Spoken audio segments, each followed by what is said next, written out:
రాసుకోవాల్సి వస్తే నీవు ఇంకొకళ్ళు ఉన్నారు, మీ ఇద్దరు సమానమే.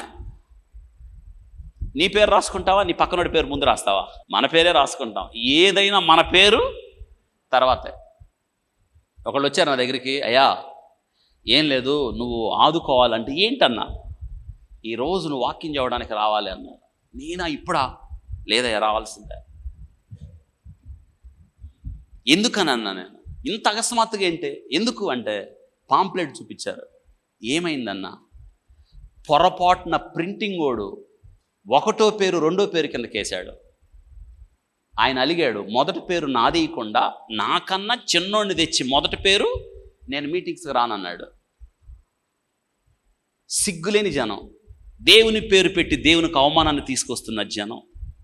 వాక్యం చెప్పేవాళ్ళండి, సిగ్గులేదు ఆయనకి. ఎక్కడుంటే ఏంటి, చివరుంటే ఏంటి, అసలు పేరేయాల్సిన అవసరం ఏముంది? అవకాశం వచ్చింది వాక్యం చెప్పడానికి, వెళ్ళి ప్రకటించాలి. రెండో పేరు వేస్తే మూడో పేరు వేస్తే అసలు అయిపోతే ఏంటి? వాళ్ళు దుఃఖపడుతున్నారు. గ్రామం తెలుసుకుంటే ప్రింటింగ్ చూసుకోవాలి. వీళ్ళు కూడా ఆయన తిన్నగా చెప్పాడంటే, చెప్పేవాడు ముందు చెప్పిన పోయేది. నేను రాను, ఎందుకంటే నేనంటే మీకు లెక్క లేదు. నా పేరు చివరి వేసారు, రెండో వేసారు, మూడు వేసారు తెలియదు నాకు. ఆయన ఎప్పుడు వస్తాడంట? మొదటి పేరు వేస్తాడు. నేను వెళ్ళానండి, ఆయన రాకపోతే రాపోయాడు. మెయిల్ చేశాడు రాకుండా, నేను వస్తాను పదని. నేను వెళ్ళాను, వాక్యం చెప్పొచ్చాను నేను.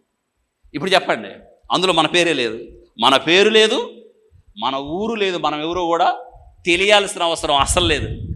మనం ఎవరో తెలిస్తే చాలు. ఇదిగో ఇప్పుడు మత్తయిని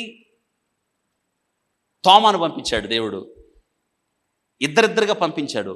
ఈ మత్తయి తన పేరు రాసుకోవాలా, ఎవరి పేరు రాశాడు అంటే చూసారా ఎంత తగ్గింపు, ఎంత వినయం, ఎంత దీనత్వం.